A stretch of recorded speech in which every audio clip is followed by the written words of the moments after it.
नमस्कार साथियों, स्वागत है आपका अपने YouTube चैनल फिजिकल एजुकेशन पाठशाला में।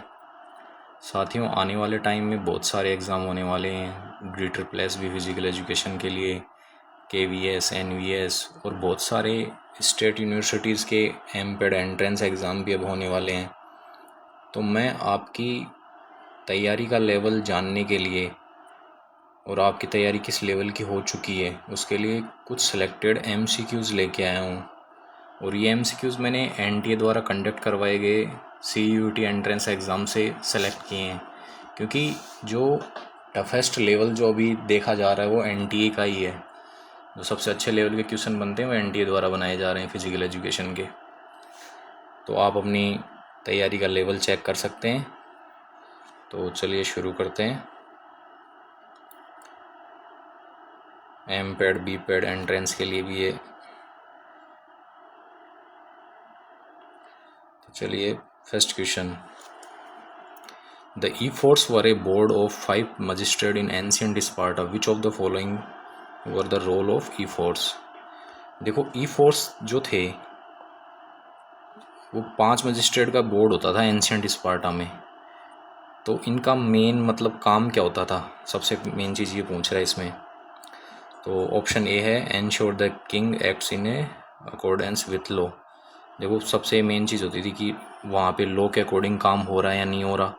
तो ये सही बात है। Option B discourage physical activities. अब देखो, कोई भी देश का कोई भी मंत्री होगा या कुछ किसी पोजीशन पे होगा तो वो डिस्करेज थोड़ी करेगा वहाँ की एक्टिविटीज़ को। तो this is wrong. And invasion of Rome empire.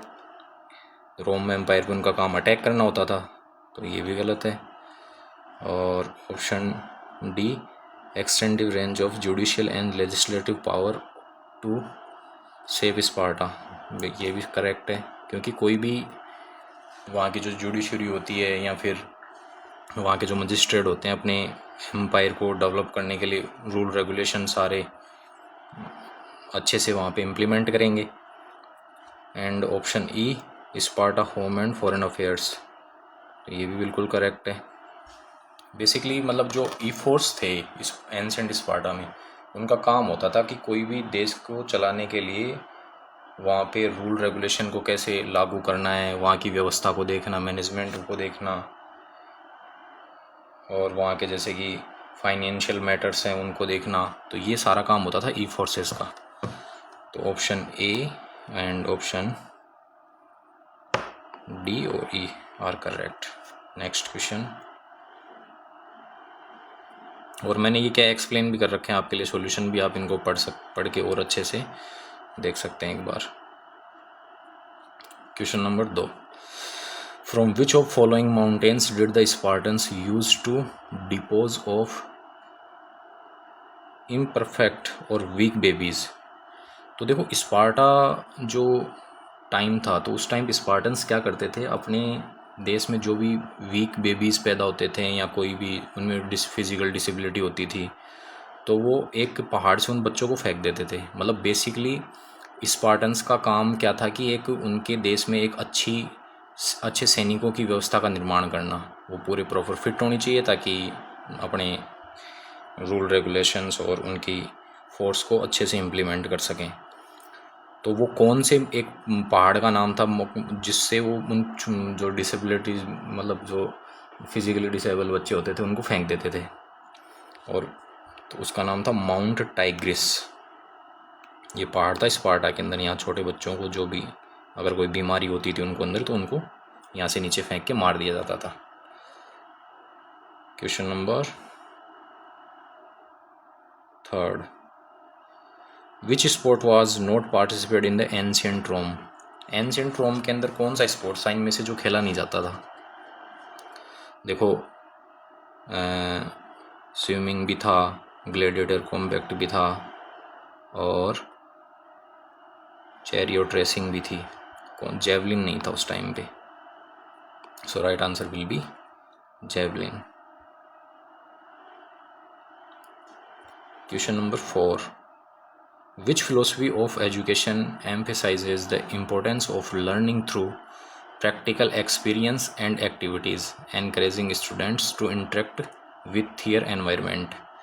देखो इनमें से कौन सी फिलोसफी है जो किस पर जोर देती है, learning through practical experience and activities. जहाँ पे प्रैक्टिकल नॉलेज की बात हो जाए तो सीधा सीधा आप प्रैग्मेटिज्म में जाके राइट कर दो, क्योंकि प्रैग्मेटिज्म होता है जो सीधा बात करता है प्रैक्टिकल नॉलेज की, एक्सपीरियंस बेस्ड भी होनी चाहिए। तो प्रैक्टिकल नॉलेज जहाँ पे भी दिख जाए आपको तो ये फिलोसफी प्रैग्मेटिज्म की होती है। Next question number 5, which of the following philosophy believes in only 2 values which are rooted in existence, persons and the moral imperative. देखो जहाँ पे मोरल वैल्यूज़ एथिक्स की बात कर ली जाए वहाँ पे होता है आइडियलिज्म, आदर्शवाद। आदर्शवाद दिया किसने था, कई एग्जामों में भी पूछ लेता है, तो आदर्शवाद दिया गया था प्लेटो के द्वारा। आदर्शवाद के जो जनक है, फादर ऑफ आदर्शवाद, वो था कौन, प्लेटो। और प्लेटो ने हमेशा अपने आदर्शवाद में यही बात करी जहाँ पे एथिक्स, मोरल वैल्यूज, जो सिद्धांतवादी जो लोग होते हैं एक तरह से यूँ समझ लो, वो आइडियलिज्म को फॉलो करते हैं हमेशा।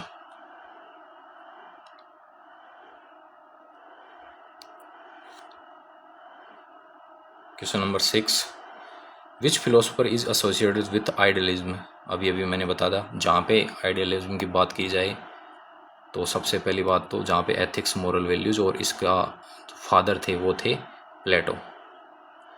और इन्होंने एक पुस्तक और लिखी थी, कई बार ये भी पूछ लिया जाता है कि प्लेटो ने आदर्शवाद पे कौन सी पुस्तक लिखी थी, उसका नाम था Republic.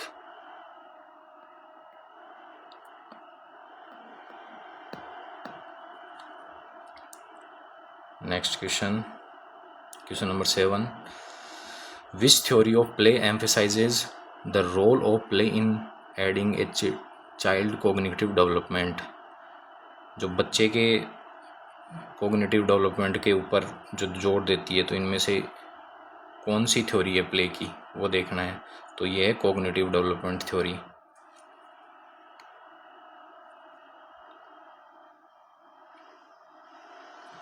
Question number 8, on the basis of इनेट and learned behaviour in respect of motor skill learning arrange the stages of development in ascending order. तो कोई भी बच्चा है या कोई बड़ा है तो वो कोई भी मोटर स्किल को कैसे सीखता है, तो उसको अपन को कौन से, मतलब सबसे पहले कौन से मूवमेंट को करेगा, फिर वो बेसिक, फिर एक्सपर्ट हो जाएगा। छोटा बच्चा है, सबसे पहले जो पैदा होता है तो उसके बाद में वो नॉर्मल हाथ, उंगलियां, फिंगर विंगर चलाना शुरू करता है। फिर धीरे धीरे जैसे फाइन मोटर स्किल होते हैं, ग्रॉस मोटर स्किल होती हैं। फाइन मोटर स्किल मतलब कि अपनी छोटी छोटी उंगलियों को हिलाएगा, और फिर धीरे धीरे हाथों को हिलाना शुरू करता है, फिर पैरों को हिलाना शुरू करता है, और फिर थोड़ा उठना, बैठना, चलना, ऐसे करते करते ग्रोस पे पहुंच जाता है। तो इसमें पूछ रहा है ये कि ये डेवलपमेंट की स्टेजेस कौन कौन सी कहाँ से शुरू होती है। देखो सबसे पहले ऑप्शन देख रहा है mastery over specialization mode. Mastery मतलब कि उसमें वो परफेक्ट हो गया, तो परफेक्ट तो बहुत लेट होता है, तो इससे तो शुरू करेंगे ही नहीं है। ऑप्शन भी कह रहा है progression from simple reflex and basic movement. सबसे पहले क्या स्टार्ट करेगा, बेसिक मूवमेंट। बिल्कुल सही बात है, तो ये पहले नंबर पे आ जाएगा। उसके बाद है movement skill become more fluid. More fluid मतलब कि उसने पहले कुछ मूवमेंट सीख चुका, उसके बाद में तो ये भी नहीं आएगा दूसरे पे। फिर कह रहा है तीसरा, learn more complex motor patterns. पहले बेसिक मूवमेंट सीखा, फिर थोड़ा कॉम्प्लेक्स पे गया, फिर movement skill become more fluid हो गई, फिर और थोड़ा वो हो गया, फिर उसके बाद में उन मूवमेंट में एक तरह से मास्टर्स बन गए, यानी कि परफेक्ट हो गए एक तरह से। तो ये जो सीक्वेंस आएगी ना, ये आएगी आपकी डेवलपमेंट, जो मोटर स्किल लर्निंग की सीक्वेंस होगी ये होगी। अब देख लेना है कौन से ऑप्शन में, तो option C will be right. Question number 9, which of the following approach of personality is described as a unique and stable characteristics of an individual. इसमें पूछ रहा है कि इनमें से कौन सी अप्रोच है पर्सनैलिटी की जो unique and stable characteristic of a individual, एक इंडिविजुअल के यूनिक और स्टेबल उसको दर्शाती हैं। तो ये थ्योरी अप्रोच होती है ट्रैट अप्रोच। ये साइकोलॉजी के क्वेश्चंस हैं, ये काफ़ी आने लग गए आजकल। Which of the following best describe the role of physical education in socialization. Physical education in socialization, देखो सोशलाइजेशन में फिजिकल एजुकेशन का इनमें से कौन सा बेस्ट आपको दिखा रहा है। सबसे पहला कह रहा है कि it primarily focus on individuals skill development excluding social interaction. तो इंडिविजुअल स्किल डेवलपमेंट पे ध्यान दे रहा है, और ये तो कह रहा है कि सोशलाइजेशन के पॉइंट ऑफ व्यू से अपन को देखना है, तो ये तो इनकरेक्ट हो जाएगा। ऑप्शन बी कह रहा है physical education is irrelevant to process of socialization, ये भी नहीं होगा। It develops team work cooperation and communication among peers, अब ये बिल्कुल सही है। क्यों है? क्योंकि फिजिकल एजुकेशन को अपन को सोशलाइजेशन के पॉइंट ऑफ व्यू से देखेंगे तो टीम वर्क भी एक तरह से सोशलाइजेशन को पूरा वो करता है, कोऑपरेशन भी बढ़ावा दे रहा है, कम्युनिकेशन भी। अगर कोई आदमी सोशल है तो वो इंटरेक्टिव होगा, कम्युनिकेबल होगा, कोऑपरेटिव होगा, और उसको टीम वर्क में बढ़ावा देगा, जब भी तो वो सोशलाइजेशन को में इंक्रीमेंट लाएगा। So option C will be right. Question number 11. In sociological perspective, when two or more people work together towards the same end, it is referred to। जब दो लोग हैं ना साथ काम करते हैं सेम चीज़ के लिए, तो ये क्या होगा? कोऑपरेशन ही तो हुआ, कंपटीशन थोड़ी होगा। कंपटीशन तो एक तरह से अपोजिट हो गया, ट्रेड भी नहीं होगा, लीडरशिप तो सिंगल आदमी करता है। So cooperation will be right. Next है according to social identity theory, SIT, social identity theory, SIT का फुल फॉर्म भी पूछ सकता है आपसे। Social groups that an individual belongs to और identifies with are referred to as. Social जो identity theory है ना, उसके according social groups that are individual belongs को किससे बिलोंग करते हैं ये? तो आउट ग्रुप सोशल थोड़ी होगा, कॉमन ग्रुप भी सोशल नहीं होगा, सब ग्रुप भी सोशल नहीं होगा। सब group is a part of group. बहुत सब ग्रुप्स तो के एक बड़ा ग्रुप है, उसमें अलग अलग दल बन जाते हैं, तो वो तो गॉसिप्स चलना शुरू हो जाती है उनमें। तो सो केवल एक ग्रुप, इन ग्रुप होगा ये। Next question number 13. The process of learning about one's culture is referred to as. देखो जो सोशलाइजेशन होता है, एक process of learning about one's culture is referred to. अच्छा, कल्चर में कोई भी आदमी कुछ सीखता है, एक कल्चर चला रहा है सदियों से, उसकी मॉरल वैल्यूज़, उसके एथिक्स, उसके रूल रेगुलेशन, वहाँ पे जो भी लॉ इम्प्लीमेंट होते हैं, हमारे को अपने घर वालों ने कोई चीज़ सिखाई, हम अपने आने वाले बच्चों को वो चीज़ सिखाएंगे, जो भी अच्छी चीज़ें हैं। तो ये किस चीज़ को मतलब बढ़ावा देता है एक तरह से? तो ये होता है एनकल्चरेशन। एनकल्चरेशन का देखो मतलब भी यहाँ पे दे रखा है, process by which individuals learn and adopt the values, customs and behaviour of their own culture. हमारा जो कल्चर है ना, हम उसके बारे में जानते हैं, उसके वैल्यूज़, उसके लॉज के अकॉर्डिंग चलते हैं, तो ये होता है enculturation. So option D will be right. Question number 14. Arrange the following step of the digestion process in the body in sequential order. हमारी बॉडी में जो भी डाइजेशन होता है उसको एक सीक्वेंस के अंदर अपन को अरेंज करना है। सबसे पहले अपन ने खाना खाया, फिर वो मुंह में उसको बाइट में दांतों से तोड़ देते हैं, हमारे मुंह में एक जैसे लार निकलती है, लाइसोजाइम होता है, एक टाइलिन होता है, ये दो हार्मोन्स होते हैं जो लार में मिलके अपन को फिर पेट के अंदर जाएगा। तो ये प्रोसेस बतानी है अपन को डाइजेशन। देखो सबसे पहला देख रहा है waste in removed from the body. Waste removed अपनी बॉडी से निकले, ये तो सबसे लास्ट में निकलेगा। तो ये तो सीधा सीधा सोच लो, ये तो सबसे लास्ट है, अपने डाइजेशन प्रोसेस का लास्ट पार्ट है। दूसरा दे रखा है food is liquefied and digestion into forms that cells can use. तीसरा है food is broken into smaller pieces. देखो सबसे पहले water is observation and nutrition pass through the blood stream. सबसे जो पहले इसमें इन ऑप्शन में प्रोसेस हो रही है वो सबसे पहले हो रही है ऑप्शन सी, ये food is broken into smaller pieces. जब अपन खाना मुंह में लोगे तो सबसे पहले खाने को छोटे छोटे पीसेस में आप तोड़ दोगे ना, फिर उसके बाद कहाँ जाएगा ये जाएगा ये डाइजेशन होगा इसका, फिर उसके बाद होगा न्यूट्रिशन, क्या नाम, वाटर इज़ ऑब्जर्व, जैसे अपनी छोटी आंत में जाने का बड़ी आंत में वाटर ऑब्जर्व होता है, न्यूट्रिशन भी ब्लड स्ट्रीम में फिर बाद में लास्ट में चले जाते हैं। तो जो राइट सीक्वेंस होगी इसकी, देखो सी और ए से अपन डायरेक्ट ही कर लेंगे। देख लो मैंने कहा सबसे पहले स्मॉलर पीसेस में आ गया और लास्ट में ये आ गया, पहला ये आ गया लास्ट ये आ गया, तो सी और ए, तो सी सबसे पहले और ऐसे एलिमिनेट करके आपको बाकी ऑप्शन पढ़ने की भी ज़रूरत नहीं है। देखो सी और ए दो में दे रखा है, फिर उसके बाद एक ऑप्शन और चेक कर लेंगे। सो राइट आंसर विल बी ए। इसमें दे रखा देखो पूरा पूरा, सबसे पहले जो अपने डाइजेशन प्रोसेस में होगा छोटे छोटे बाइट्स में उसको कन्वर्ट कर देता है, उसके बाद liquidified digestion into form of cells, then nutrition का ऑब्जर्वेशन होता है, उसके बाद वाटर न्यूट्रिशन होता है छोटी आंत में अपनी स्मॉल इंटेस्टाइन में होता है, ये ऑब्जर्व होती है, उसके बाद बड़ी आंत में पानी का ऑब्जर्व होता है, और उसके बाद लास्ट में जो एनएस है वहाँ से अपना वेस्ट है वो रिमूव हो जाता है। Question number 15, with specific reference to the management of common sports injuries, arrange the following step in sequential order। ये पूछ रहा है कि इंजरी होती है, management of common sports injury, arrange. अच्छा, स्पोर्ट्स इंजरी के बाद में जो अपन का क्या क्या करते हैं, तो उसके लिए ये सीक्वेंस ऑर्डर में पूछ रहा है। Evaluate the injured part, give the rest, protect. तो इसकी एक थ्योरी होती है, आपने काफ़ी बार सुना होगा, एक होती है PRICE,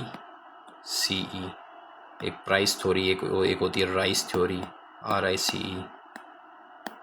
तो इस थ्योरी के अकॉर्डिंग जो सबसे पहले होता है, P का मतलब होता है प्रोटेक्शन, R का मतलब होता है rest, then ice, then compression, and E का मतलब होता है इवेलुएट।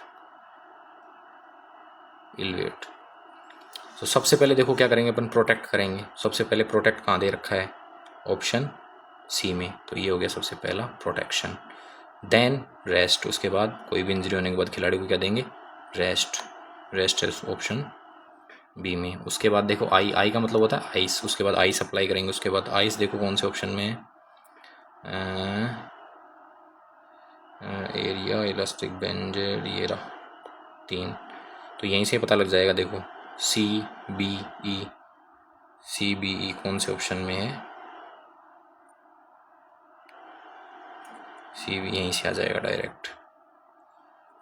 स्पोर्ट्स में अगर खिलाड़ी को इंजरी होती है, ये थ्योरी सीधा सीधा याद रखो। P का मतलब प्रोटेक्शन, R का मतलब रेस्ट। कोई भी खिलाड़ी इंजर्ड हुआ सबसे पहले उसको प्रोटेक्ट करेंगे, देन उसको रेस्ट देंगे, देन उस पर आइस अप्लाई करेंगे, देन C का मतलब कंप्रेशन, उसको बांध देंगे थोड़ा दबा के ताकि वो स्वेलिंग वगैरह ना हो, ब्लड वो फ्लो होता रहे, और उसके बाद करेंगे इलवेट का मतलब होता है थोड़ा सा अपने, जो मान लो अपने पैर में चोट लगी तो लेटते टाइम पे पैर को थोड़ा सा ऊपर उठा के रखेंगे ताकि उसमें ब्लड इकट्ठा ना हो और स्वेलिंग कम से कम हो। वैसे हार्ट से नीचे अगर अपना पाँव या जो ऑर्गन जो इंजर्ड हुआ उससे नीचे रहता है तो ब्लड फ्लो के कारण क्या उसमें स्वेलिंग जल्दी आ जाती है, इसलिए उसको ऊपर उठा के इलवेट करके रखा जाता है। Next question, the term oedema is associate with, ये टर्म है ना ओडिमा, ये कौन किससे एसोसिएट करती है, तो हमारे जो टिश्यूज़ होते हैं उसमें क्या है बहुत ज़्यादा फ्लूइड भर जाता है ना, तो ये एक तरह से ये मेडिकल की एक टर्मिनोलॉजी है, इसको आपको सीधा सीधा याद रखना है। Option B will be right, excess tissue fluid. ये देखो इसमें दे भी रखा है, oedema is a commonly treated by addressing the underlying cause and may be required reduce fluid retention. Question number 17, which of the following statement best define a communicable disease. Communicable disease जहाँ पे आ गई उसका मतलब क्या होता है, जो एक ऐसी डिजीज़ जो सब एक पर्सन से दूसरे पर्सन में जाके लग जाए, एक जगह से दूसरी जगह जाके लग जाए। तो इसमें देखो राइट आंसर क्या होना चाहिए, ए disease that only effects specific age group. Specific कोई स्पेशल देख के थोड़ी ना वो करेगी, तो एक पर्सन से दूसरे person. A disease that can be separate from person to person. देखो पर्सन एक पर्सन से दूसरे पर्सन में चलेगी, फ्रॉम एनिमल टू पीपल, एक जानवर से आदमियों में आ गई, तो ये होती है communicable disease. Next question, riboflavin का जो साइंटिफिक नेम है उसका देखना है। अब विटामिन जितने भी हैं, जैसे विटामिन ए है, विटामिन बी कॉम्प्लेक्स है, B1 B2 B3, इनके साइंटिफिक नेम को आपको सीधे सीधे याद होनी चाहिए। उसके बाद B5 आता है, B7 आता है, उसके बाद B9 आता है, B12 आता है, विटामिन C D E, ये सारे आपको साइंटिफिक नेम याद कर लो, ताकि ये क्या है बहुत सारे एग्जाम्स में ये तो कॉमन है जो पूछ ही लेता है। अब जैसे विटामिन ए है तो इसको बोलते हैं रेटिनाल, विटामिन B1 होता है थायमीन, B2 होता है राइबोफ्लेविन। देखो B2 इसमें भी राइबोफ्लेविन होता है, B2 ये देख लो सीधा सीधा। B3 होता है नियासिन, B5 होता है पेंटाथोनिक, B7 होता है बायोटीन जिसे विटामिन H के नाम से भी जानते हैं, B9 होता है फोलिक एसिड, B12 होता है साइनोकोबालामीन, विटामिन C एस्कॉर्बिक एसिड होता है। ऐसे ही बहुत इन सब विटामिन को आप एक बार नाम याद कर लोगे तो ये बड़ा आराम से कर सकते हो। ये क्वेश्चन बहुत सारे एग्जाम्स में आता है, ये तो बहुत नॉर्मल क्वेश्चन है, छोटे मोटे एग्जाम्स में। फिजिकल एजुकेशन में तो ये आपको याद होना ही चाहिए, हर एक विटामिन का नाम आपको याद होना चाहिए, साइंटिफिक नेम जो इनके हैं। उसके बाद देखते हैं question 19, which of the following type of carbohydrate is the simplest form of glucose. देखो ग्लूकोज की सिंपलेस्ट फॉर्म कौन सी है कार्बोहाइड्रेट में। तो कार्ब्स जो टूटते हैं ना, सबसे पहले टूटते हैं जैसे अपन ने कुछ खाया वो मोनोसैकेराइड में टूटेंगे, उसके बाद डाइसैकेराइड में, उसके बाद पॉलीसैकेराइड, देन मल्टीसैकेराइड। तो ग्लूकोज की जो सबसे सिंपल फॉर्म होती है monosaccharide. So right answer A. ये मोनोसैकेराइड के बाद में डाइसैकेराइड में टूटते हैं, फिर ये पॉली। इसका मतलब क्या हुआ, देखो जो मोनोसैकेराइड का मतलब, मोनो का मतलब होता है सिंगल वन, यानी कि शुगर का एक मॉलिक्यूल होता है इसमें डाइसैकेराइड में 2 मॉलिक्यूल्स होते हैं, पॉली में बहुत सारे होते हैं, मल्टी में बहुत सारे होते हैं। Question number 20, what is the full form of PNF। PNF एक तरह से एक स्ट्रेचिंग की वो है, टेक्निक है ये। अगर आप स्ट्रेचिंग करवाते हो, ये स्ट्रेचिंग प्लस स्ट्रेंथ को एक तरह से बढ़ाती है। स्ट्रेचिंग की बहुत सारी और भी मेथड होते हैं, जैसे स्लो स्ट्रेच एंड होल्ड हुआ, स्लो स्ट्रेच होता है, होल्ड होता है। तो ऐसे ही ये PNF जहाँ आ जाए, इस PNF की फुल फॉर्म भी पूछता है, और PNF किससे रिलेट करती है। इसकी फुल फॉर्म तो ये है प्रोपियोसेप्टिव न्यूरोमस्कुलर फैसिलेशन, ये तो काफ़ी एग्जाम में आती है, और इसका यूज़ होता है अपनी स्ट्रेचिंग को बढ़ाने के लिए। क्वेश्चन नंबर देखो ये दे रखा, PNF technique are widely used in physical therapy, rehabilitation and improve flexibility and strength. तो मेन टर्म इसमें होती है फ्लेक्सिबिलिटी और स्ट्रेंथ, दोनों को बढ़ाता है ये। क्वेश्चन नंबर 21, देखो which of the following is the correct meaning of Swedish word fartlek. अब देखो ये फार्ट लेक जहाँ वर्ड आ जाए ना, फार्ट लेक का मतलब होता है स्पीड प्ले, सबसे पहली बात तो ये। और ये फार्ट लेक जो ये तो आपको पता लग गया कि फार्ट लेक का मतलब क्या होता है, स्पीड प्ले, ये एक स्वीडिश वर्ड है। और एक फार्ट लेक ट्रेनिंग होती है, फार्ट लेक ट्रेनिंग से ही ये सारा मसला है एक तरह से। जैसे फार्ट लेक ट्रेनिंग पूछ सकता है ये किसने दी, ये ट्रेनिंग किससे रिलेटेड है। जो फार्ट लेक ट्रेनिंग है इसको आप याद रख सकते हैं। अब इसमें 3-4 क्वेश्चन बनते हैं इस फार्ट लेक ट्रेनिंग के सीधे सीधे। फार्ट लेक ट्रेनिंग किसने दी, सबसे पहले तो आप इसका याद रखना, ये बहुत सारे एग्जाम में पूछा जाता है। एक था गोस्ता होल्मर। और कब दी, ये इन्होंने दी थी 19 37 में 1937 में ये और इस ट्रेनिंग का मेन एम होता है एंडोरेंस बढ़ाने के लिए ट्रेनिंग दी जाती है। जो फार्टलेग ट्रेनिंग है वो एंडोरेंस बढ़ाने के लिए जाती है, इसमें रनिंग करवाई जाती है। और इसमें सबसे बड़ी बात है कि अगर और भी हाई लेवल पे इसका कोई क्वेश्चन पूछ सकता है तो ये पूछ सकता है कि इसमें जो स्पीड होती है ना, जैसे कोई खिलाड़ी रनिंग कर रहा है तो पहले वो 10 सेकंड तेज़ दौड़ा, फिर अगले 5 सेकंड थोड़ा धीरे हो गया, फिर वो तेज़ भागने लग गया, ऐसे करते करते एंडोरेंस को बढ़ाती है। तो इसमें जो स्पीड होती है ना वो प्री प्लान्ड नहीं होती, मेन चीज़ ये होती है। इसमें अपने अकॉर्डिंग दौड़ते हैं अपन फार्टलेग ट्रेनिंग के अंदर। भाई मेरे को लग रहा है मैं कंटिन्यू 5 किलोमीटर या 10 किलोमीटर की रनिंग कर रहा हूँ तो मैं 2 किलोमीटर 20 की स्पीड से भगा, फिर अगले 3 किलोमीटर 10 की स्पीड से भगा, फिर अगला ऐसे कुछ, मतलब कहने का मतलब अपनी जो वेरिएशन है ना वो अपने अकॉर्डिंग करते हैं। अपने को थोड़ा सा भी सांस भर गया या थकान महसूस होने लग गई तो अपन स्पीड को कम कर लेते हैं, फिर अपन को लगा अपन को थोड़ा तेज़ भागना चाहिए, फिर अपन अपनी स्पीड बढ़ा लेते हैं। तो ये प्री प्लान्ड नहीं होती है। और एक होता है वेरिएबल पीस रनिंग होती है, तो उसमें क्या होता है कि वो पहले से प्लानिंग होती है, वो कोच के अकॉर्डिंग की जाती है कि आप 15 सेकंड तेज़ भगोगे, फिर अगले 5 सेकंड थोड़ा धीरे भगोगे, फिर अगले 15 सेकंड आप तेज़ भगोगे। तो फार्टलेग ट्रेनिंग एंडोरेंस को बढ़ावा देती है।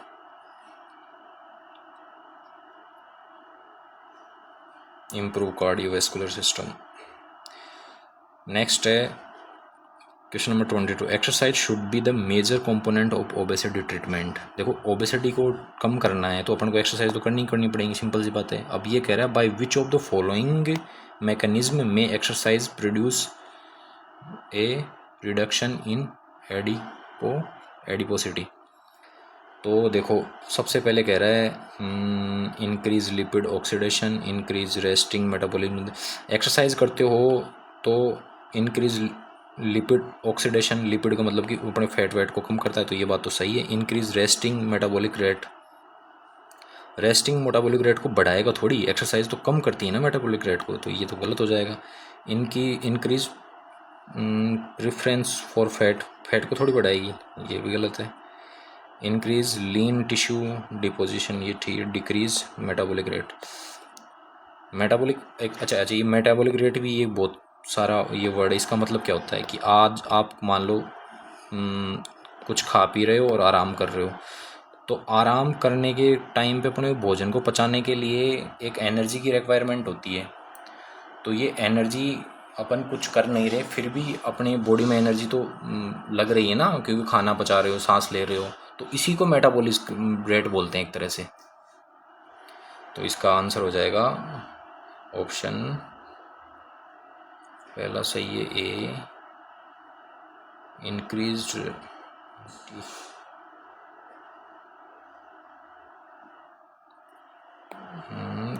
ये भी गलत है, ये भी गलत है। अच्छा इंक्रीज रेस्टिंग मेटाबॉलिक रेट, हाँ बिल्कुल सही बात, रेस्टिंग मेटाबॉलिक रेट को बढ़ाएगा ये, क्योंकि आप एंडोरेंस ट्रेनिंग करते हो तो अगर आप अच्छे से ट्रेनिंग कर रहे हो तो आपकी मेटाबॉलिक रेट को तो बढ़ाएगा ना, ये बढ़ाएगा इन द सेंस से खपात ज़्यादा करोगा तो अपना आप शरीर ठीक होएगा, और शरीर ठीक होगा तो अपना खाना वाना टाइम से पचेगा, तो इसी को ये बढ़ा रहा है, increase metabolism rate. Next question, the ability of muscle to overcome maximum resistance in a single repetition is refer to. देखो ऐसी एबिलिटी जो मैक्सिमम रेजिस्टेंस को एक ही रेपिटेशन के अंदर मतलब उठा ले या कम कर दे, तो उसको कौन सी बोलते हैं? एक्सप्लोसिव स्ट्रेंथ हो गई एक तरह से, जैसे अपन जंप करते हैं वो करते हैं। स्ट्रेंथ एंडोरेंस क्या हो गया, स्ट्रेंथ भी चाहिए एंडोरेंस भी चाहिए। कहने का मतलब हम 400 मीटर की रनिंग करते हैं तो इसमें पाव एक स्पीड के साथ भागना पड़ेगा, तो स्पीड के साथ भागने के लिए अपने को स्ट्रेंथ चाहिए होगी, कि स्पीड बढ़ाना है तो स्ट्रेंथ चाहिए होगी, और साथ साथ अपने को थकान भी महसूस ना हो तो उसके लिए एंडोरेंस भी चाहिए होगा। तो ये 400 मीटर में का एक इसका बेस्ट एग्जांपल है स्ट्रेंथ और एंडोरेंस का। स्ट्रेंथ प्लस एंडोरेंस दोनों चाहिए अपन को 400 मीटर रेस के अंदर। उसके बाद है आइसोमेट्रिक। आइसोमेट्रिक कौन से होते हैं? जिनके अंदर अपना मेज़रमेंट सेम रहे मसल्स का, मतलब कि मसल्स की, जैसे कि आइसोमेट्रिक, जैसे कि प्लैंक हो गया, दीवार को धक्का मार रहे हैं, तो ये उसके एग्जाम्पल है। अब ये कह रहा है कि सिंगल रिपीटेशन में मैक्सिमम रेजिस्टेंस को ओवरकम करना है, तो इसके लिए इसको ये होती है maximum strength. Question number 24, during common sports injuries which of the following tendons are affected. Common sports injuries में कौन कौन से टेंडन इफेक्ट होते हैं? देखो, सबसे पहले medial epicondylitis, band of collagen tissue, lateral epicondylitis, ये क्या है, एंटीरियर, अच्छा तो ये ACL लिगामेंट है, ACL और अकिलिस। देखो, कॉमन स्पोर्ट्स इंजरी में जो हमारे टेंडन इफेक्ट होते हैं, तो ये तो क्या है, एक एपिकोंडाइलिस भी एक टेंडन है, मीडियल एपिकोंडाइलिस एक टेंडन है, band of low collagen tissue, tissue का कोलेजन होता है, तो ये भी एक टेंडन का टाइप है, और लेटरल एपिकोंडाइलिस ये भी एक टेंडन है। लेकिन ACL क्या है, एंटीरियर क्रूशिएट लिगामेंट, ये एक लिगामेंट है, ये ना कि वो है, ये एक लिगामेंट है। बैंड और टिश्यू कोलेजन, अच्छा ये भी नहीं होगा, हाँ। और लास्ट में है अकिलिस टेंडन। तो इसमें टेंडन के बारे में पूछा है, तो देखो लिगामेंट तो हटाई, तो ये भी नहीं होगा और ये भी नहीं होगा। बचे कौन कौन से, A, C और E। A, C देख लो कौन से में। इसमें देखो एक्सप्लेन भी कर रखा है, इसको भी आप पढ़ सकते हो। नेक्स्ट क्वेश्चन है, an imaginary vertical surface through which movement take place which divides the body into right and left side. तो कौन सा प्लेन होता है? सिंपल सी बात है, यो एक आदमी है तेरे पास, प्लेन होते हैं, 3 प्लेन होते हैं, आपको पता ही होगा। तो इसमें पूछ रहा है जो बॉडी को राइट और लेफ्ट में वो करे, यानी कि इधर का भाग अलग कर दे और इधर का भाग अलग कर दे, ये राइट और ये लेफ्ट, यूँ समझ लो। तो ऐसा प्लेन जो राइट और लेफ्ट में डिवाइड कर दे, तो उसको बोलते हैं सैजिटल प्लेन। और एक ऐसा प्लेन जो बॉडी को आगे और पीछे डिवाइड कर दे, आगे और पीछे मतलब कि ऐसे सर के ऊपर से काटता हुआ दोनों साइडों में ऐसे निकल जाए नीचे की तरफ, तो उसको बोलते हैं फ्रंटल प्लेन। फ्रंटल मतलब कि फ्रंट और पीछे, आगे और पीछे वाले भाग में। एक होता है ऊपर और नीचे के पार्ट में डिवाइड कर दे, एक ऐसा प्लेन, तो उसको बोलते हैं ट्रांसवर्स प्लेन। ये 3 प्लेन होते हैं, ये याद रखना। और इन सभी प्लेन्स के परपेंडिकुलर एक एक एक्सिस होती है। फ्रंटल के सेजाइटल एक्सिस होती है और सेजाइटल प्लेन के फ्रंटल एक्सिस होती है परपेंडिकुलर।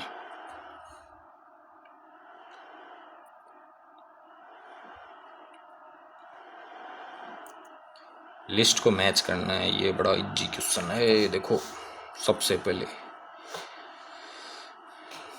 फ्लैट फुट पेस प्लानस, ये सीधा सीधा बोलते हैं इसको, फ्लैट फुट को पेस प्लानस। उसके आप याद रखो नोकनी को। नोकनी आपने देखा होगा, आर्मी में बहुत सारे बच्चे जाते हैं, तो मेडिकल में मैक्सिमम आजकल गाँव में बहुत सारे, सबसे कॉमन मेडिकल प्रॉब्लम पाई जाती है नोकनी और फ्लैट फुट। नोकनी को जेनु वेलगम होता है, जेनु वेलगम नोकनी, यानी कि घुटने भिड़ रहे हैं एक तरह से। तो इसको आप ऐसे याद कर लो, जानू वेलकम। इसको फिर कभी नहीं भूलोगे आप, जानू वेलकम का नाम से याद रखो, यानी कि तुम्हारी जानू ने तुम्हारा वेलकम किया घुटने भिड़ा के। तुम तुम्हारे जानू से मिलने जा रहे हो, तुम्हारे घुटने भिड़ रहे हैं, नोकनी की प्रॉब्लम है, जानू वेलकम। और उसका जस्ट अपोजिट होता है बोल एग्स। बोल एग्स में क्या होता है कि इसमें गैप उल्टा पड़ जाता है।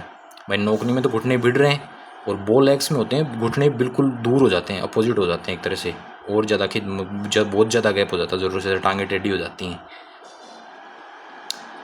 तो उसको बोलते हैं जानू वैरम।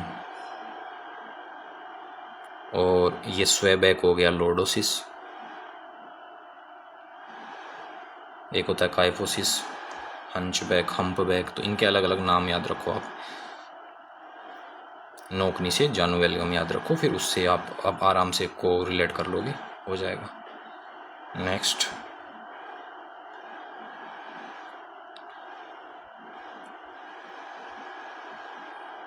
which section of research report typically provides a summary of the research objectives, methodology and key findings?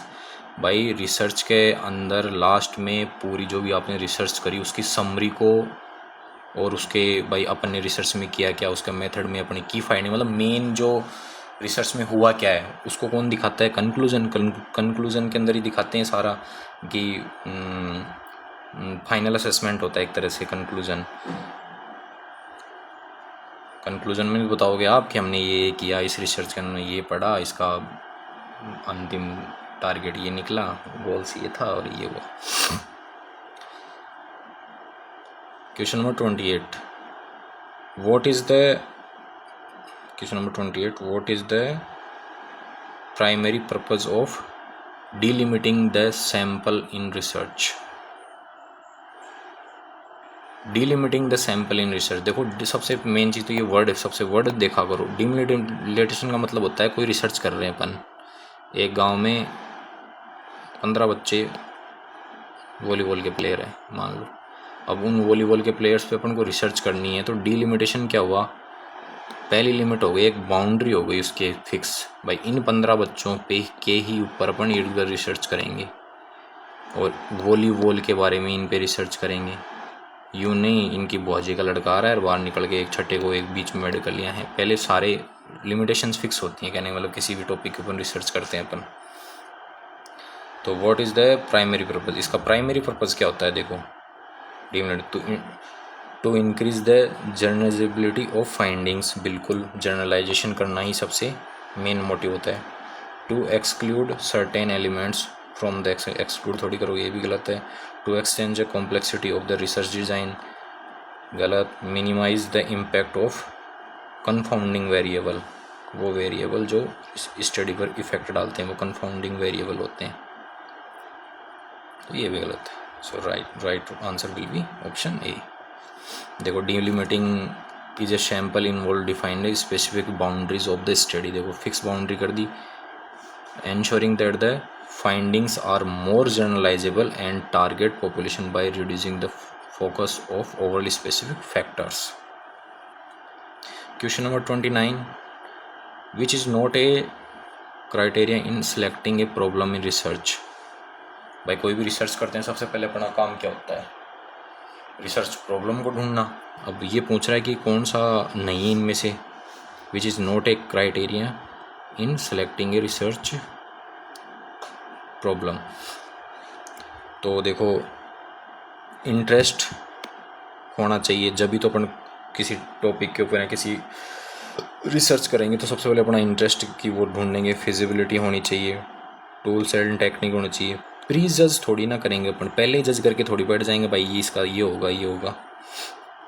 Pre जज का मतलब हो गया कि एक तरह से उसमें बाइसनेस आ जाएगी, अपन पहले ही सोच के बैठाएंगे हमारे से एग्ज़ाम क्लियर नहीं होगा तो अपन रिसर्च इस पे करना है, भाई हमको एग्ज़ाम कैसे क्लियर करना है इसका एक प्रॉपर प्लान होना चाहिए, और फिर आगे अपन अपने गोल को अचीव करेंगे, उसके अकॉर्डिंग मेहनत करेंगे, टाइम टेबल सेट करेंगे, इतने घंटे पढ़ेंगे। लेकिन आप पहले ही जज करके बैठ दो कि नहीं मत पास हो ही नहीं सकता, तो ये तो बाइसनेस हो गई ना एक तरह से, तो ये रिसर्च प्रॉब्लम का वो सेलेक्ट करने के लिए एक पार्ट नहीं होगा।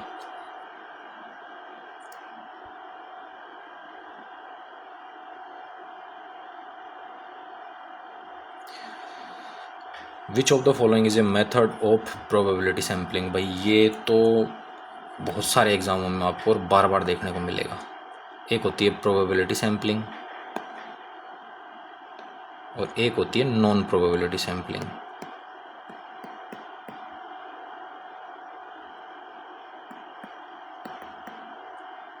नॉन प्रोबेबिलिटी सैम्पलिंग, तो प्रोबेबिलिटी सैम्पलिंग में तो क्या होता है कि जो भी अपन सैंपल सेलेक्ट करते हैं ना, तो हर एक जिसके ऊपर रिसर्च कर रहे हैं हर एक सैंपल के सेलेक्ट होने के पूरे चांसेस होते हैं, लेकिन नॉन प्रोबेबिलिटी में नहीं होता। तो इसके टाइप होते हैं अलग अलग, जैसे कि नॉन प्रोबेबिलिटी के मैं आपको एक दो एग्जांपल बता सकता हूँ। जैसे कि नॉन प्रोबेबिलिटी जो सैम्पलिंग होती है, एक तो होती है कोटा सैम्पलिंग,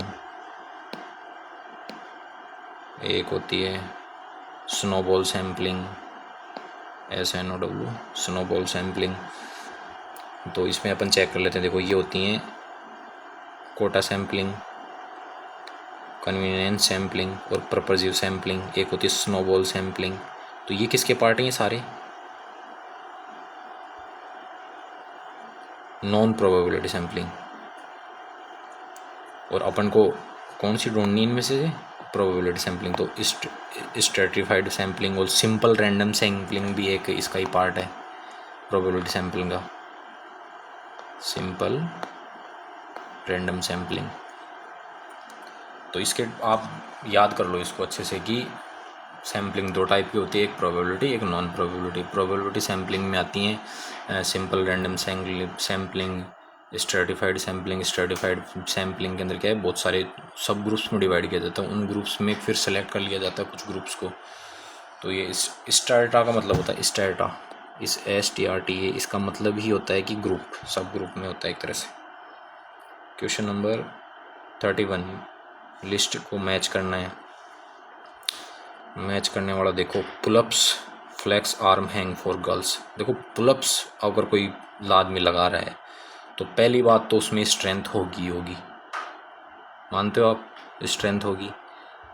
फिर flex arm hang for girls, अब इससे क्या पता लग रहा है? कोई मतलब कि फ्लेक्स आर्म हो गर्ल्स के लिए एक ऐसी एक्टिविटी जैसे कि एक हॉरिजॉन्टल बार होता है, उसके ऊपर क्या होता है, लड़की को पकड़ के से तो वो लटकती रहती है काफ़ी टाइम तक। तो ज़्यादा देर तक लटकेगी तो उसको क्या चाहिए होगा? एंडोरेंस। सिंपल सी बात है, उसकी ग्रिप भी बनी रहे।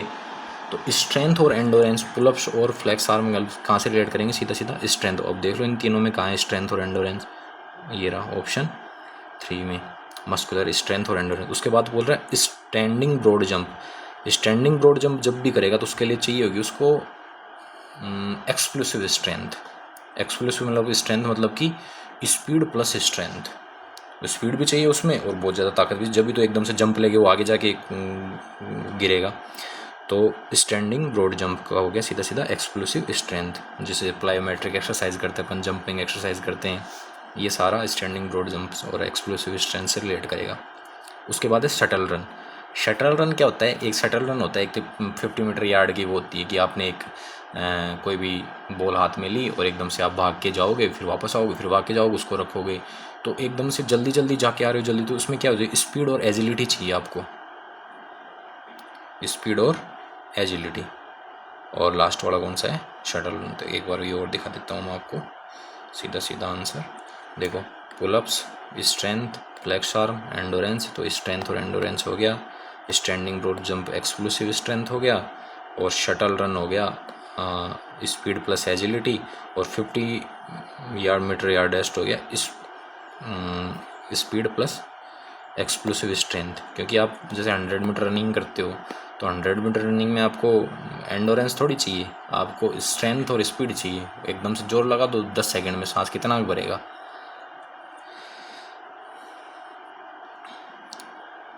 Question number 32, which of the following assessment is specifically designed to measure flexibility. अच्छा, इनमें से कौन सा वो है जो फ्लेक्सिबिलिटी को डिज़ाइन करने के लिए टेस्ट बनाया गया है? देखो सिट एंड रिच होता है, सीनियर सिटीजन टेस्ट होते हैं। तो ये सिट एंड रिच जो टेस्ट होता है ना, तो ये किसको डिफाइन करता है? फ्लेक्सिबिलिटी को डिज़ाइन करता है।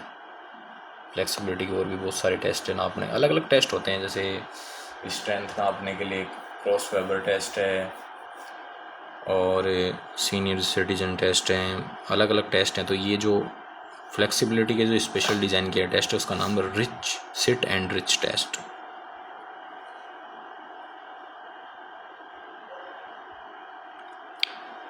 Next, a test if it measures what it was meant for. अगर कोई टेस्ट है तो वो किसके लिए बनाया गया है?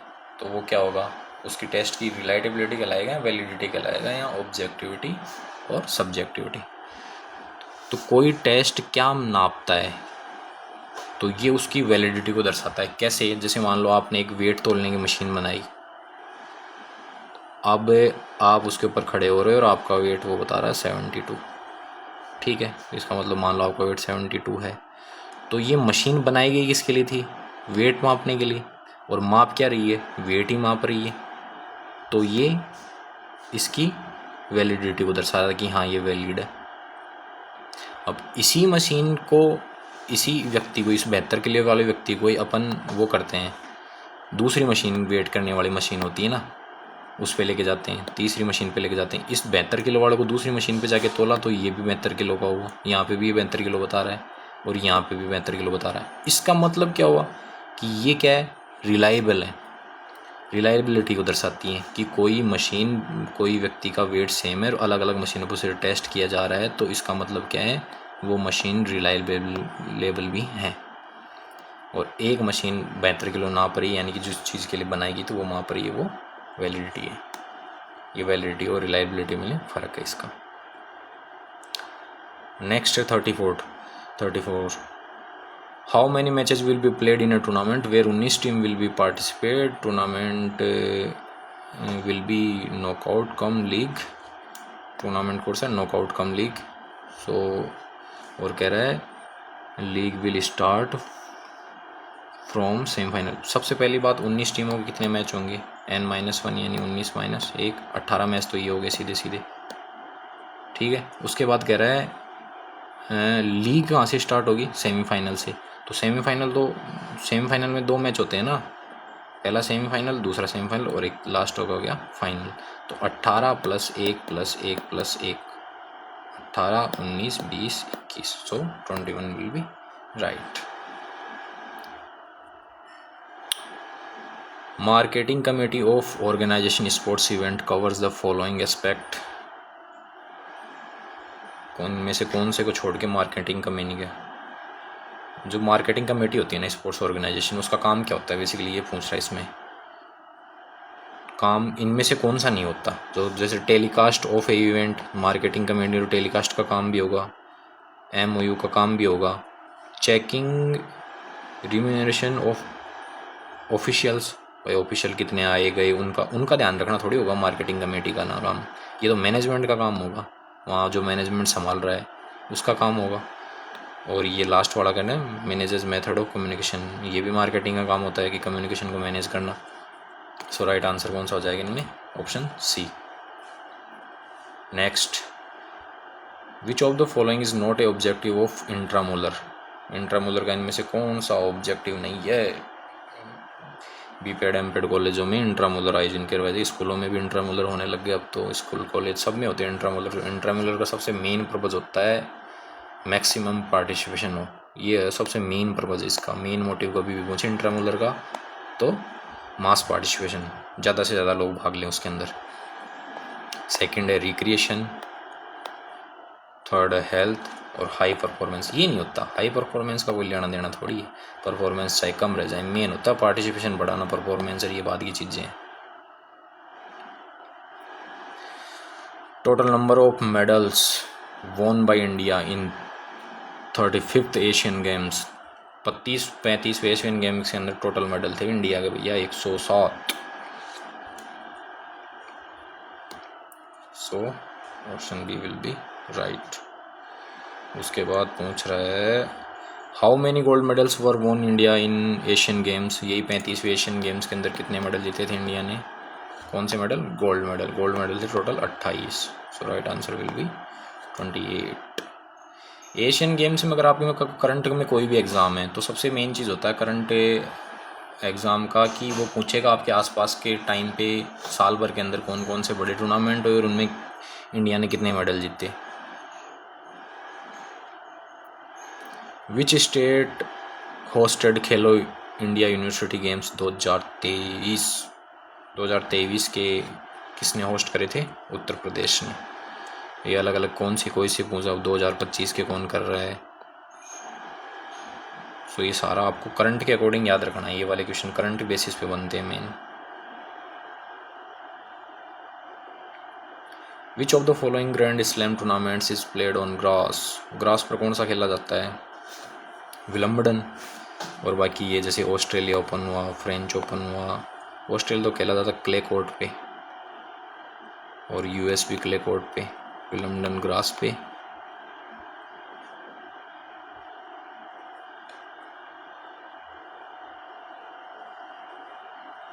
विच of the following event is not organized in swimming? Swimming में कौन सा नहीं होता? देखो स्विमिंग के ये इवेंट सारे ब्रेस्ट स्ट्रोक और बैक स्ट्रोक और फ्री स्टाइल, ये तीनों तो स्विमिंग के इवेंट है, क्योंकि ये स्विमिंग की वो है। इसमें 50 मीटर रिले नहीं होता, इसमें 4x100 होता है इसके अंदर, सो ये नहीं होगा स्विमिंग में।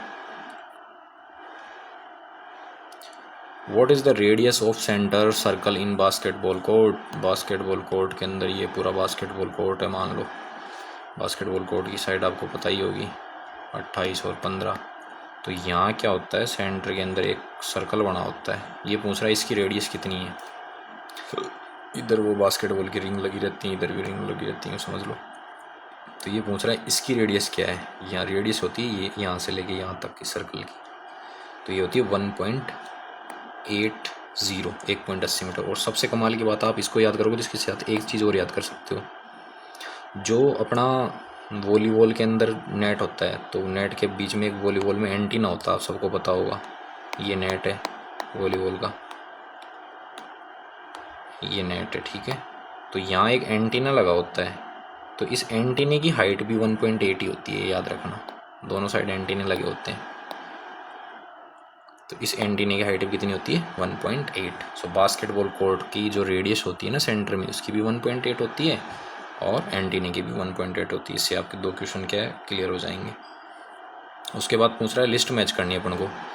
देखो साई तो आपको याद रखना है, मैंने आपको पहले भी बहुत बार बताया है। साई होता है SAI, sports authority of India. ये कब स्थापना हुई थी, 1984 में। NIS Patiala, Netaji Subhash Chandra institute of sports, ये हुआ था 1961 में। UGC 1953 में, और INCTE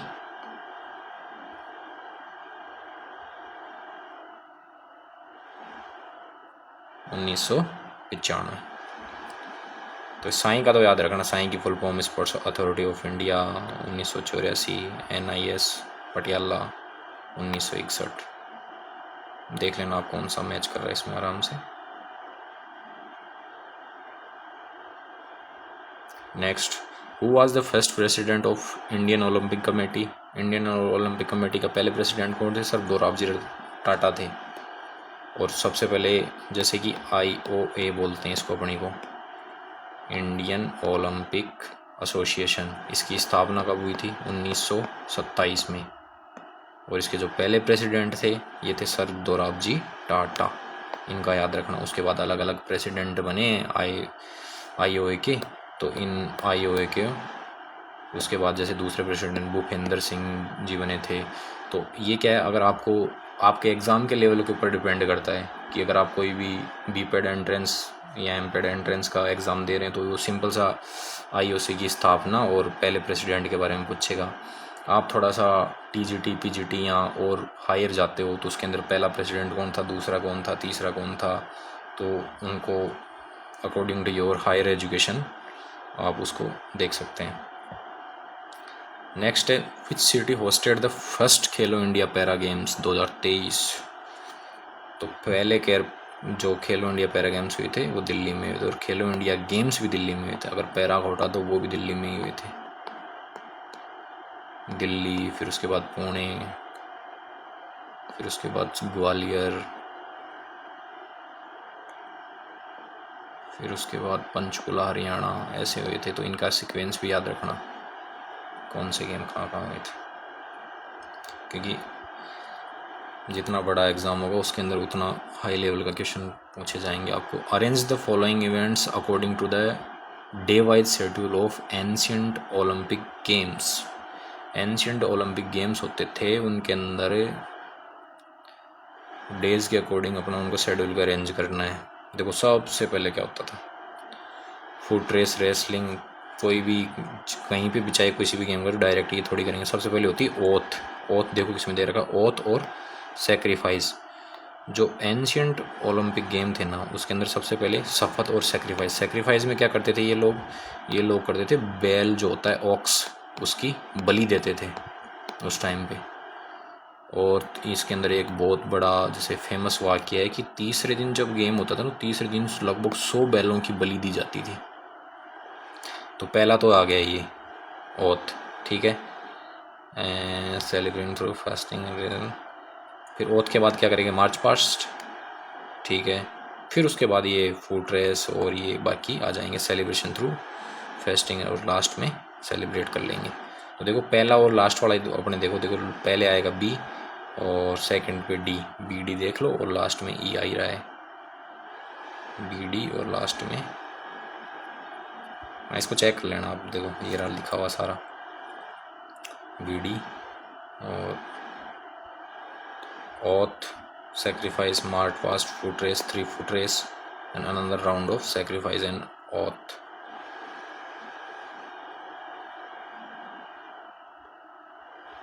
ये इसमें गलत प्रिंट हो रखा है, बाकी इसको ऐसे याद रखो, सबसे पहले oath और फिर मार्च पास्ट, फिर ये, फिर 3 foot and then another round of oath।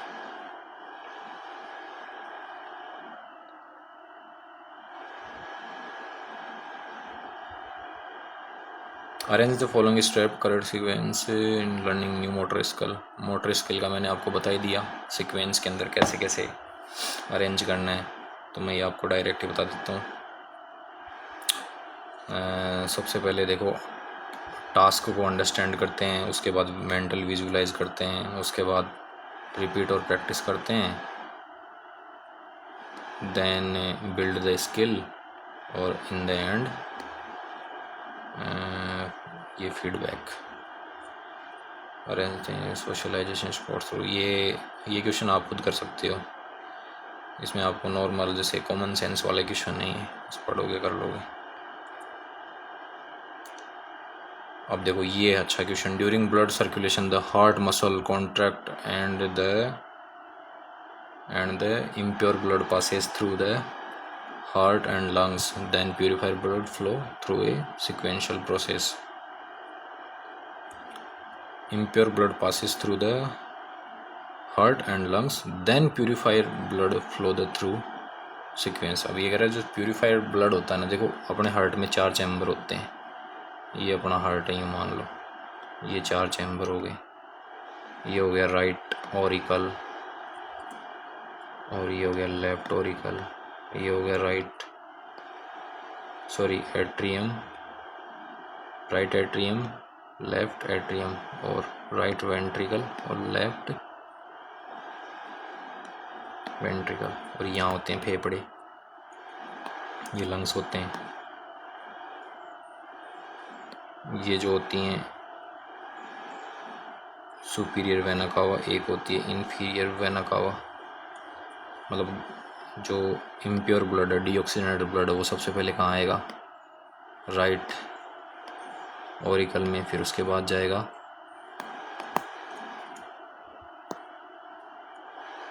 Right ventricle में, फिर यहाँ से होता हुआ ये ब्लड जाएगा सीधा फेफड़ों में, फिर यहाँ से होता हुआ जाएगा ये सीधा लेफ्ट ऑरिकल में, देन लेफ्ट वेंट्रिकल में, और फिर यहाँ से माधमनी से अपने शरीर में सप्लाई हो जाएगा। तो सबसे पहले राइट वेंट्रिकल, यहाँ से ब्लड निकला, फिर पहुँचा कहाँ पे, देखो राइट वेंट्रिकल कौन से में है, ब्लड पासेस थ्रू, ये रहा राइट वेंट्रिकल। उसके बाद कहाँ पहुँचा ये, लंग्स में गया, देखो यहाँ से यहाँ जा रहा है सीधा लंग्स में, तो बाद में देखो कहाँ लंग्स, ये रहा ऑप्शन सी, ये 1 नंबर, ये 2 नंबर। उसके बाद कहाँ गए, लंग्स से लेफ्ट एट्रियम, देखो कहाँ है, ये रहा लेफ्ट एट्रियम, ये 3रा नंबर पे पहुँच गया। फिर लेफ्ट एट्रियम के बाद लेफ्ट वेंट्रिकल, ये रहा लेफ्ट वेंट्रिकल 4थे नंबर पे, और लास्ट में आर्टरीज और कैपिलरीज में चला गया, यहाँ से माधमनी से होता हुआ।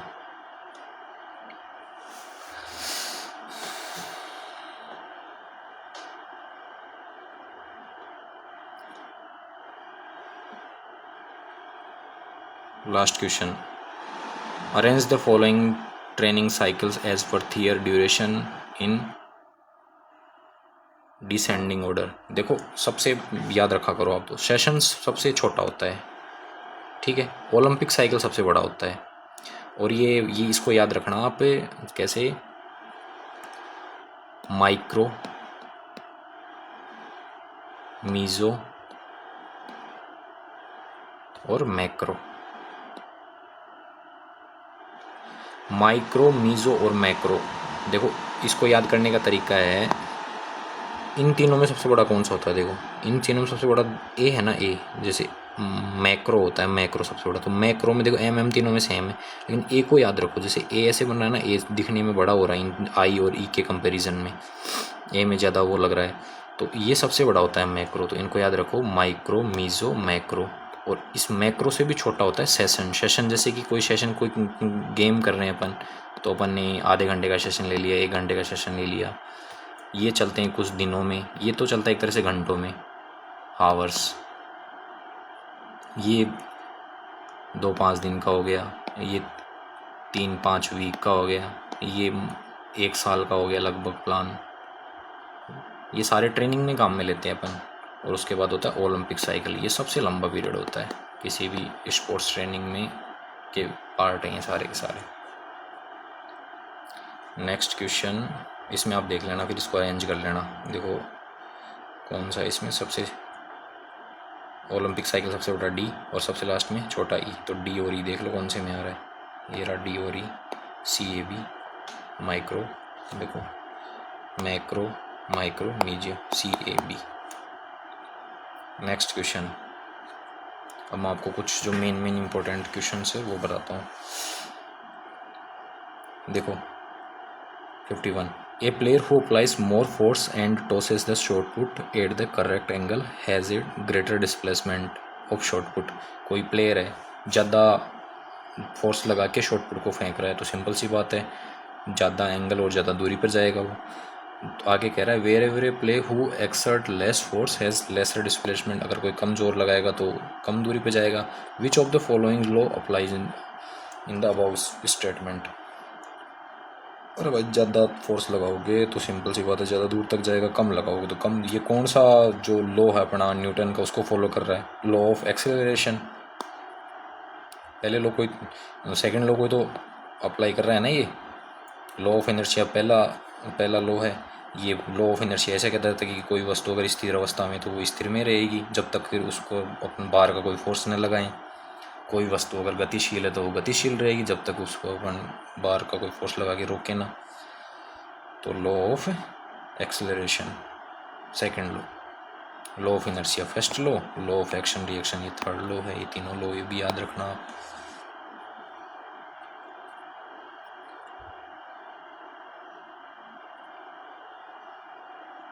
साइंटिफिक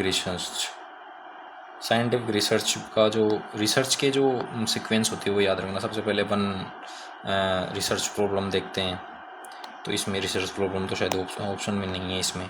उसके बाद करते हैं अपन हाइपोथेसिस, फिर उसके बाद देखते हैं रिसर्च डिज़ाइन हाँ ये रहा सेकंड रिसर्च डिज़ाइन। एंड में अपना कंक्लूजन होता है, तो यहीं से चेक कर लो डायरेक्ट 1 और 2 ए और डी यानी कि इन दोनों में से एक आएगा, कौन सा आएगा इसको आप कर लेना आराम से, बहुत ईजी है। ये देखो design the research, collection, analysis और लास्ट में कंक्लूजन।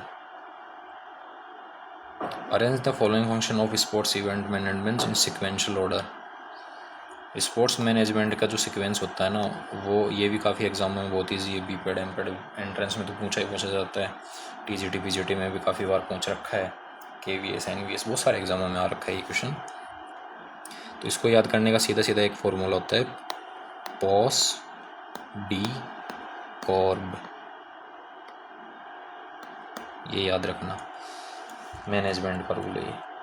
पी का मतलब हो गया प्लानिंग, ओ का मतलब हो गया ऑर्गेनाइजेशन, और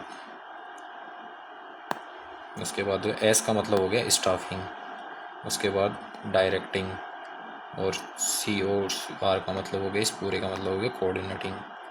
और लास्ट में आता है बजटिंग। ये बजटिंग ये ऑप्शन में है ही नहीं, तो इससे आप आराम से अरेंज कर सकते हो। देखो पहला कौन सा था, ये, दूसरा and third one is this. तो यहीं से चेक कर लो, CAD, CAD कहाँ है, ये रहा, तो ये option correct. Next question number 54। After the first modern Olympic games in the 1896 at Athens, successive Olympics were hosted by various cities. Place the host cities in chronological year of hosting। ये पूछ रहा है Olympic games जहाँ पे देखो 1896 में Olympic games start हुए। पहले हुए थे एथेंस के अंदर, फिर दूसरे हुए थे पेरिस के अंदर, फिर थर्ड जो ओलंपिक हुए थे वो सेंट लुइस,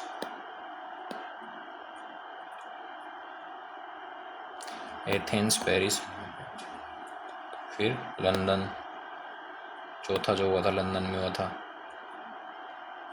फिर स्टॉकहोम। तो कहने का मतलब ये जो क्रोनोलॉजिकल ऑर्डर है ना, तो आपको सारे ओलंपिक देखो, अब तक बहुत सारे ओलंपिक 90 हर 4 साल के बाद में एक ओलंपिक होता है। 1896 से शुरू हुए और अभी तक 2024 वाला लास्ट जो पेरिस ओलंपिक हुआ है। तो यहाँ तक कि आपको पता होना चाहिए कि कौन सा ओलंपिक कहाँ हुआ था और कब हुआ था। ये एक काफ़ी एग्जाम में क्वेश्चन पूछे जाते हैं। इसी में एक PDF डाल दूंगा आपको मेरे टेलीग्राम चैनल पे, उसका लिंक डिस्क्रिप्शन में भी डाल दूंगा, तो आप उस पर देख लेना आराम से। Arrange the following balls used in different sport as per their weight in descending order. ये कह रहा है वेट के अकॉर्डिंग बॉल को अरेंज करो। सबसे ज़्यादा इन सब में से वजन किस में होता है, देखो बास्केटबॉल में सबसे ज़्यादा वजन होता है, इसमें 567 से 650 ग्राम वेट होता है। हैंडबॉल के बाद होता है इसमें होता है 325 से 475 तक होता है। उसके बाद दूसरे नंबर पे हैंडबॉल आ जाएगी, तीसरे नंबर पे वॉलीबॉल 280 ग्राम और उसके बाद क्रिकेट बॉल आ जाएगी और सबसे लास्ट में टेनिस बॉल आ जाएगी। तो आप इसको अरेंज कर लेना। इसमें बास्केटबॉल में सबसे ज़्यादा, फिर हैंडबॉल, फिर वॉलीबॉल, फिर cricket ball and then tennis ball. इसको आप अरेंज करके देख लेना। इसमें थोड़ी प्रिंटिंग मिस्टेक हो रखी है इसके क्वेश्चंस के, उसमें चक्कर में मत रहना। विच of the following statement reflects the importance of play.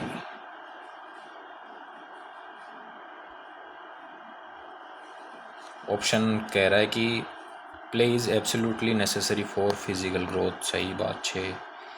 Play promotes social and moral development of children, ये भी सही बात है। Play creates competitive spirit among children, छोटे बच्चों में कॉम्पिटिटिव स्पिरिट को थोड़ी ना ये बढ़ावा दे रहा है। Play help talent identification, play influence mental and emotional development, ये बात भी सही है। तो A, B and D, A, B and D sorry. हाँ,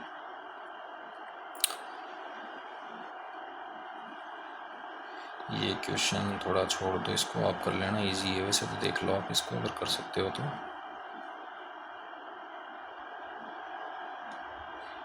next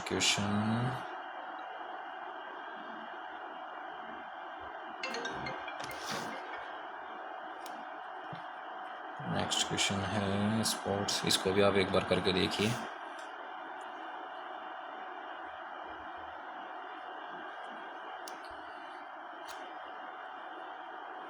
Sports and games have universal expectation and acclaim and makes them a changeable part of culture across the world. Choose the correct legacies of the game from the sports। अच्छा, ये कह रहा है कि कौन सा sports कहाँ से आज़ाद हुआ। देखो मार्शल आर्ट तो चाइना और जापान में हुआ है, ये तो फिक्स है, और योगा इंडिया में हुआ है।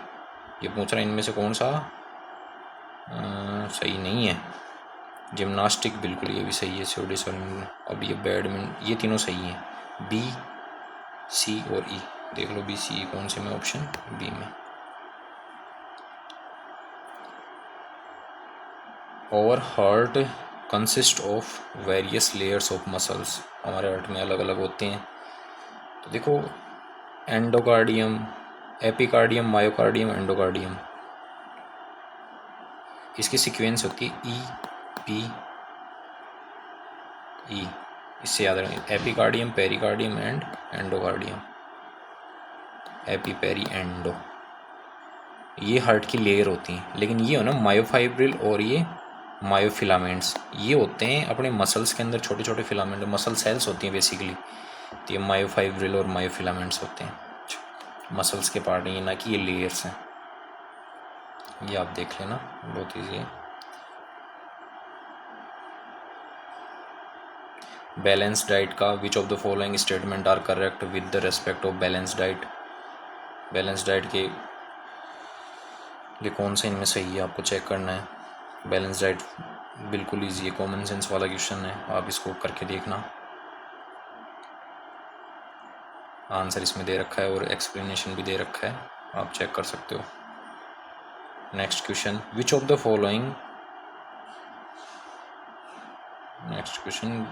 The following are the long term effects of exercise over body. अगर आप लंबे टाइम तक वो करते हो, एक्सरसाइज करते हो, तो इसके ऊपर क्या क्या इम्पैक्ट होते हैं। पल्मोनरी डिफ्यूजन इंक्रीज बाय, अपना ब्लड एक तरह से ब्लड फ्लो बढ़ता है, सही बात है। डिक्रीज हार्ट रेट डिक्रीज होती है। इंक्रीज रेस्टिंग हार्ट रेट, ये तो गलत है। रेस्टिंग हार्ट रेट इंक्रीज थोड़ी होगी, डिक्रीज होगी। रिजाइडल वॉल्यूम इंक्रीज। अब ऑप्शन देखो कौन कौन से इसमें।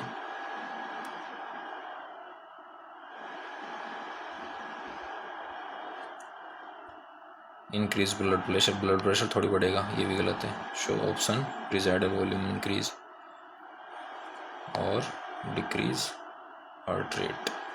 अपन प्रैक्टिस करते हैं तो अपनी हार्ट रेट धीरे धीरे डिक्रीज हो। जितने भी जैसे कि अच्छे एथलीट्स होते हैं, एक नॉर्मल ह्यूमन बीइंग है और एक कोई एथलीट है, कोई स्पोर्ट्स करता है, तो आप देखोगे उसकी जो रेस्टिंग हार्ट रेट होती है ना बहुत कम होती है। जैसे कि अपनी नॉर्मल 72 होती है, और अपन कोई भी गेम करना शुरू करते हैं, भागना शुरू करते हैं, तो अपनी हार्ट रेट बढ़ती जाती है। पर जो एथलीट होते हैं उनकी प्रैक्टिस करने से क्या होता है, अपना कार्डियोवैस्कुलर सिस्टम और अच्छा होता जाता है, और धीरे धीरे उनकी जैसे हार्ट बीट्स है ना, हार्ट रेट है ना, वो कम होती है। एक अच्छे एथलीट की जो हार्ट रेट मानी जाती है वो लगभग 45 से 60 के बीच में होती है। तो जितनी प्रैक्टिस करोगे अपनी हार्ट रेट कम होगी। ये हार्ट रेट है जब आप आराम कर रहे हो तब, ना कि गेम के टाइम पे।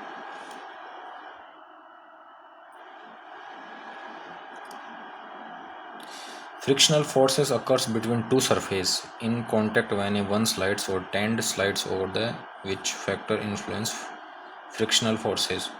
फ्रिक्शन के बारे में पूछ रहा है, दो सरफेस के ऊपर फ्रिक्शन के, बहुत कॉमन सेंस वाला क्वेश्चन है, ये बहुत इजी, आप आराम से कर सकते हैं इसको आप खुद करके देखना। Next question, which of the following are the items of JCR battery test. देखो JCR की फुल फॉर्म में इसके तीनों टेस्ट छिपे हुए हैं।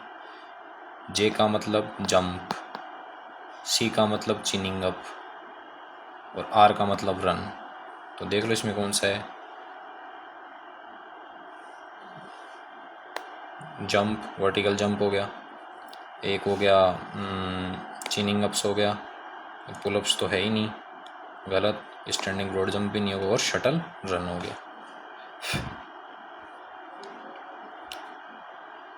तीन बैटरी टेस्ट होते हैं इसमें। Which of the following grounds stadiums are related to football. Football के कौन कौन से इनमें देखो। फुटबॉल का ये गोवा वाला स्टेडियम, दुलेर स्टेडियम भी, ये गुरु नानक स्टेडियम लुधियाना, ये भी फुटबॉल का है। नरेंद्र मोदी स्टेडियम अहमदाबाद, ये तो क्रिकेट का है, इसमें तो IPL मैच और बहुत सारे क्रिकेट होते हैं। जो पहले मोटेरा स्टेडियम के नाम से जाना जाता था, अभी से नरेंद्र मोदी स्टेडियम कर दिया गया है, अपने इंडिया का सबसे बड़ा स्टेडियम है। दूसरा जयपुर में बन रहा है चौंपी स्टेडियम, इंडिया का सेकंड लार्जेस्ट स्टेडियम होगा, अभी उसका काम चल रहा है। और ये है कल्लूर स्टेडियम कोच्चि के अंदर। ये बिरसा मुंडा स्टेडियम झारखंड वाला, ये हॉकी का है, फुटबॉल का नहीं है। ये हो गया next, which of the following features are associated with NEP 2020 respect higher education. NEP 2020 के आप अगर आपके सिलेबस में तो आप इसे देख लेना, नहीं तो इसको छोड़ो। NEP एक तरह से करंट का क्वेश्चन नहीं है।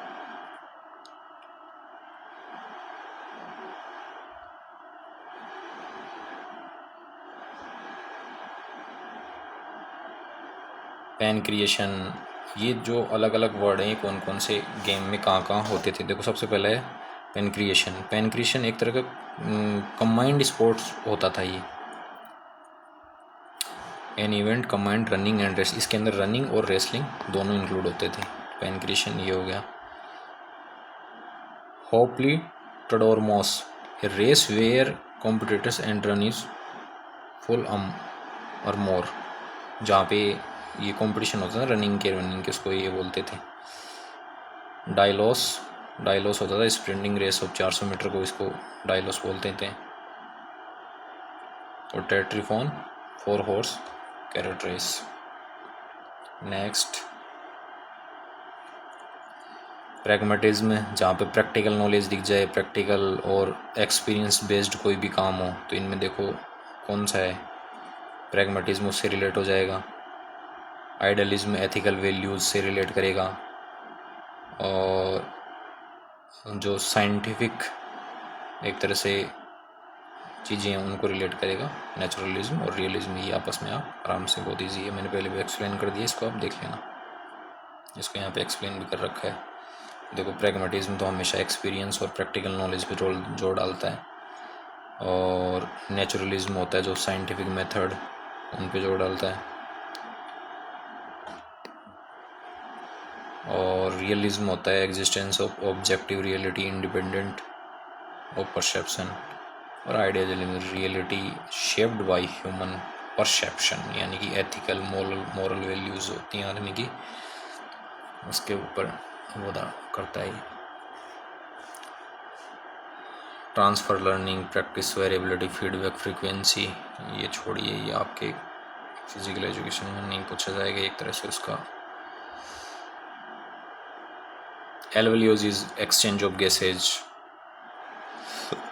एल्वेलियोज इज अपने जो गैसेज का एक्सचेंज होता है ना अपने सेल्स के अंदर, वो होता है एल्वेलियोज में।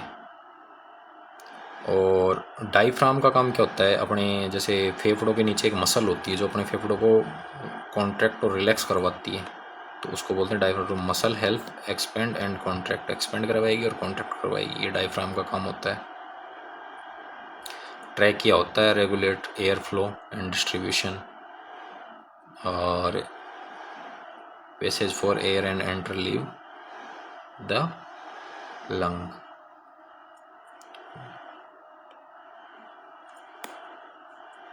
नेक्स्ट देखते हैं,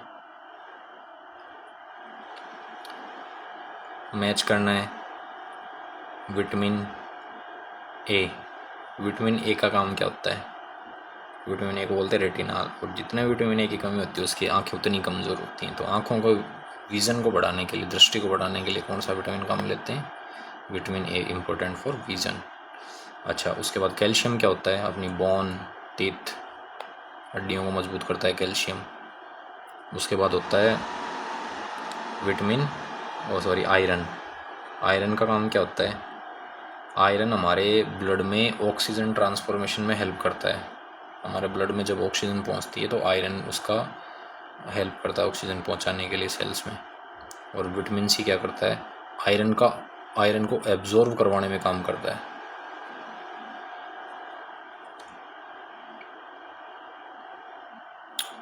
बस 5 क्वेश्चन और है। वेलोसिटी, मास, इनर्शिया, फोर्स। देखो मास, quantitative measure of inertia.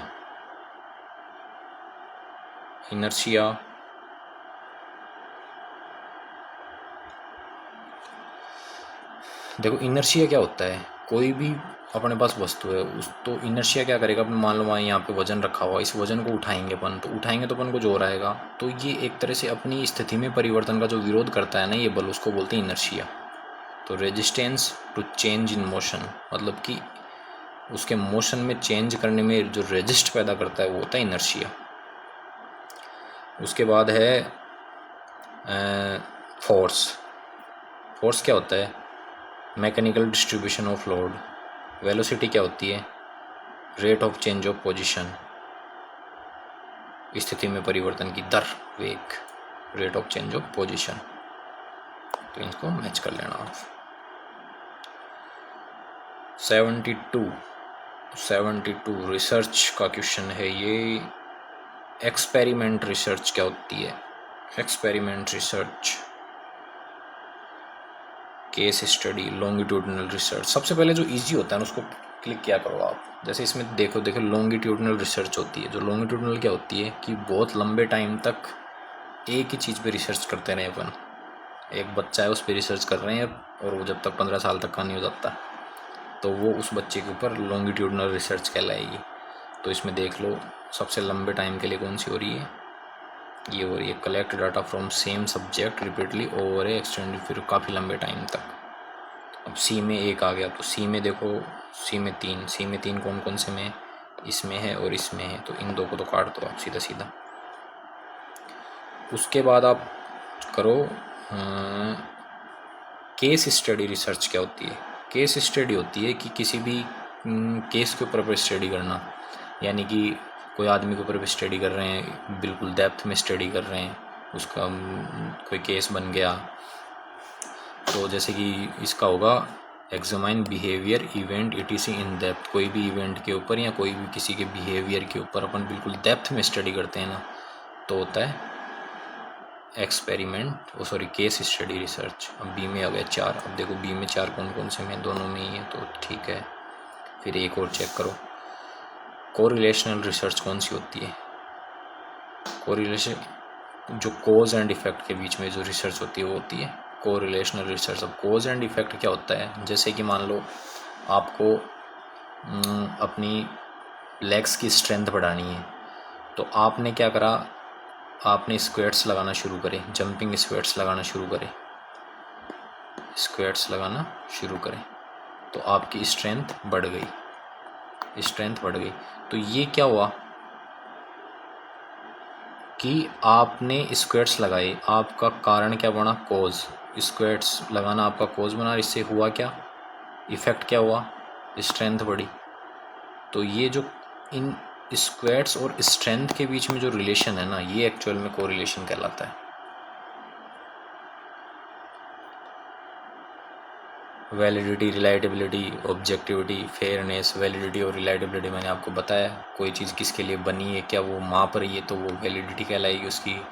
Reliability, test and retest, बार बार उसके ऊपर टेस्ट करके सेम रिजल्ट आ रहा है तो रिलायबल है। तो इन दो से आप चेक कर सकते हो आराम से।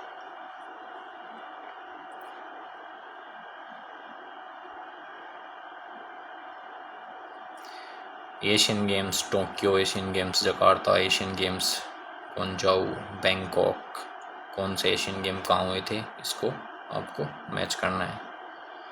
तो ये आपको सीधे देखो, सबसे मेन याद रखा करो, अगर छोटा एग्ज़ाम है तो उसमें आएगा सीधा कि एशियन गेम्स कहाँ से शुरू हुए। तो पहले एशियन गेम्स हुए थे 1951 में शुरू। किसने करे थे? GD Sondhi, father of the Asian Games, GD Sondhi. और कहाँ हुए थे पहले एशियन गेम्स? नई दिल्ली में हुए थे।